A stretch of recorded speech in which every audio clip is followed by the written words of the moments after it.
Friends, చేప గుడ్డు fry చేస్తున్నాను ఫ్రెండ్స్.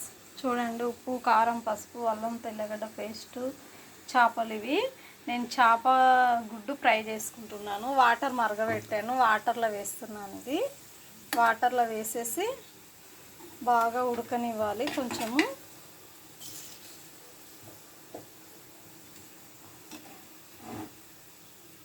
వాటర్లో కుక్ అవ్వాలండి. వాటర్లో కుక్ అవుతేనే ఇది అనేది కొంచెం బాగుంటుంది.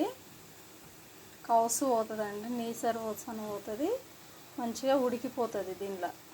అలానే లేదంటే ఉడకదండి. ఇది ఇక ఉడుకుతుంది చూడు, బాల్ అవుతుంది. ఇది ఇంత మంచిగా బాల్స్ అవుతుంది చూడండి, మంచిగా కుక్ అవుతుంది. ఇది నేను కూడా ఎప్పుడు చేయలేదండి. ఇది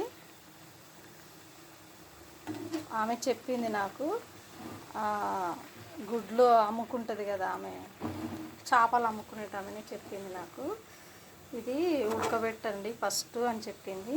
ఉడకబెట్టుకొని కూర చేసుకోవాలి, ఇది ఫ్రై చేసుకోవాలి అని చెప్పింది. అందుకే నేను ఉడకబెట్టుకొని ఫ్రై చేసుకుంటున్నాను దీన్ని. ఈ గుడ్డు ఎలా చేసుకోవాలో నాకు తెలియదు కదండి. ఆనియన్ వేసానండి, ఇంకా అంతేనండి. ఆనియన్ వేసేసుకొని ఇది ఎగ్గు చేసేసుకోవాలి, అంతే. ఫ్రై చూసుకోండి, ఇంకా అంతేనండి. ఇది